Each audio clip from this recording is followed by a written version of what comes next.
today's project is making a dry or secure container to put your plug in when you're running an extension cord or just when you're using a regular cord for your RV.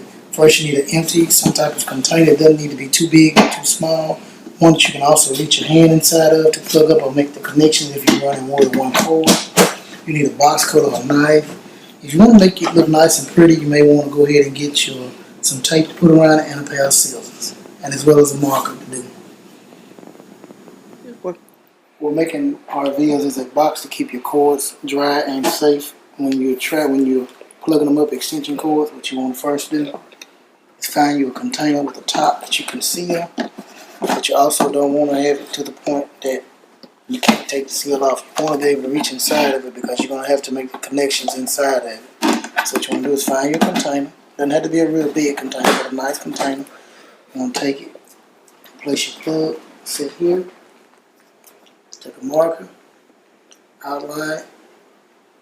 Now you don't want to make it too high up and you don't want to make it too far down. You want to take it, you want to outline them on one side. Please only do one side because if you do the other side, it's not even, it's not going to work. Now the other thing that you want to remember is when you cut your hole, you actually want to make it not as big as this is. Okay, so now you see I've outlined it. Of course, this is my extension cord. You can use either side of it that you want to use, but you want to make sure that you have enough room that it can go through with no problem. But you want to have it not too deep, but you actually want to do that way to make it as tight a seal as you can get, keep water from getting in. Okay, the next step you want to do after you made that, make sure you keep your hand out of the way. You want to take a knife or a box cutter, and you want to simply make a small incision along the line that you made with the Sharpie. Once you make that one incision, you can actually put the marker away, put the knife away. What you want to actually do, you want to take scissors and you want to simply cut out that hole that you made. You don't have to make it look nice and pumpy and pretty, but you do want to take your time and cut as much as possible along the line to get that made.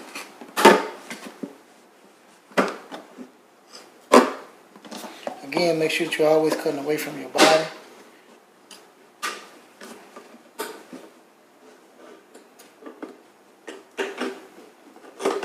Again, keep in mind, you don't have to make your hole look nice and so neat, but you do want something soft and made out of plastic.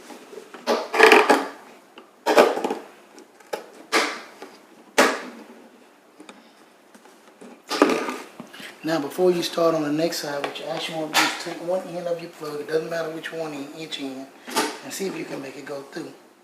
Now, of course, if you can't make it go through by an angle, because you really don't want it to go straight in, you really want it to go at an angle so that you can keep it as dry as possible.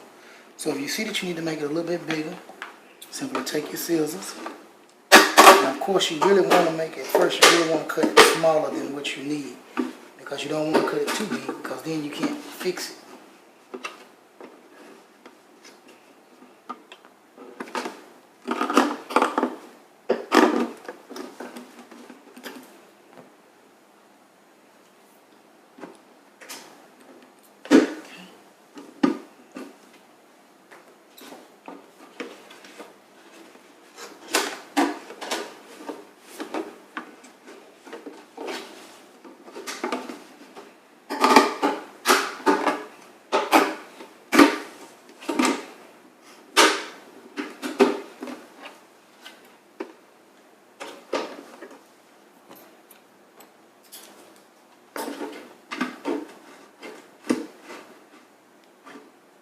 Now the hole is cut out, you want to check and make sure that your plug can fit in there. And as you can see, it's fitting very tight, but that's what I want. I don't want it to fit too easy because if you look at it, once you get your plug in there, you have all that excessive room right there, and you don't want to have a whole lot of excessive room. So that's why you want that plug to fit nice and tight. Now, for those of you guys that want to have it looking all nice and neat and pimpy and pretty, I suggest you just take some tape. You can notice, see how hard it's coming out. That's exactly what you want. You want it to come out difficult, but you don't want it to come out too hard that it actually tears your plug up. So now, for those of you that want to make it look nice and pretty and neat, or you don't want it to tear your cord, you may just want to take some simple tape. It can be simple electric tape or any kind of tape. Take your tape and just simply wrap it around like so. Now, if you do in doing that, that will eliminate all those rough edges that you made with the scissors, and that will keep those rough edges from tearing up your cord.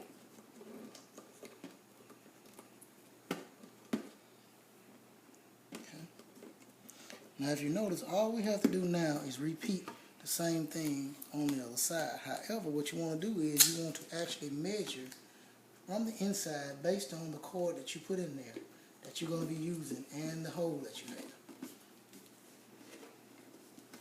And if you notice, all I'm simply doing is just wrapping the tape around it. Some of you all may want to get some waterproof tape. If you know you're going to be in an area that's going to have a lot of water, you may want to get some waterproof tape. But for those of you that don't really want to get it, you can just simply use regular duct tape or whatever that you need. Also, another key thing that you can use is you can actually even use this if you don't want any ants. Because if you notice, a lot of times when you're camping in the summertime, ants come along. Well, believe it or not, ants will actually get on the cord and they will walk up and down your cord. Okay, now that you see I have it, of course it doesn't look super pretty, but it looks neat. If I want to, of course, some of you all can decorate it if you like. Now what you're going to do is turn around and put that same cord back in. Of course it's going to fit even tighter, which is what you want. That's why you're using a plastic container that you can pop out. Bam, see, now the cord is in there. So now that I have my cord in there, now I'm getting ready to go to the other side. So what I'm going to simply do is take my cord, mount it up against there like so in the inside, take my marker, draw it, and then cut it from the other side.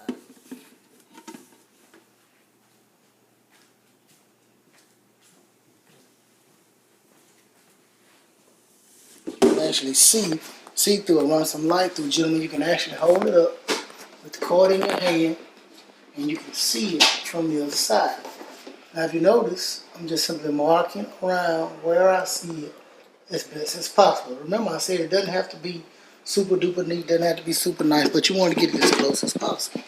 Now of course what you want to do before you get ready to make that other incision is you want to take your cord back out. If not, take your cord back out, at least pull it to one side. Okay, now you're going to repeat the same thing that you did on the other side. Take something like a box cord or a knife, start your hole. Remember now, do not have that cord plugged up. Okay.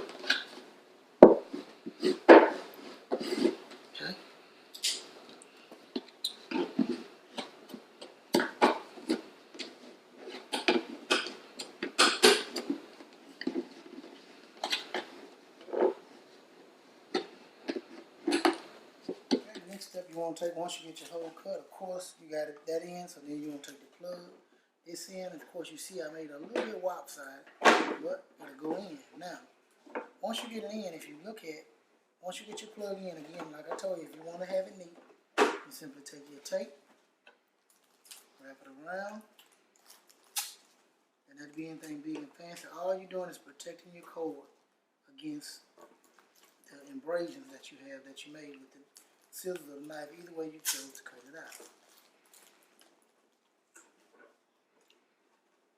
Okay, now you got everything nice, looking nice and neat. Now you simply take your cord from your RV or wherever you're running it to, and then you do that way. Now that's the reason why you left your top open. You want an open top, because what you want to do is once you run your extension cord from here and you run your cord from your RV, if the top is open, you can make that connection with them in the inside without anything happening.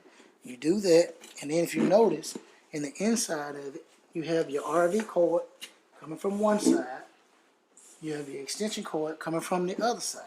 And if you look at it inside, you have it just like it needs to be.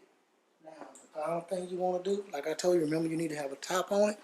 So now you turn around and place your top on it, and voila.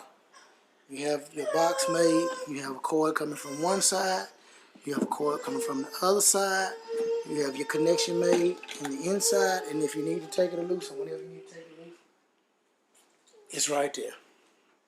Okay, and this is the cord coming from the RV, and this is the extension cord. Voila, you have a waterproof box, not only waterproof, but it's not totally waterproof because you look at that hole, it's still a little bit bigger, but once you put your cords in, you could always stuff those sides with something or put tape around them just to keep that from happening. And now you have your waterproof box for your extension cord, your power cords to keep it from getting wet, as well as keeping other animals from getting on. Thank you.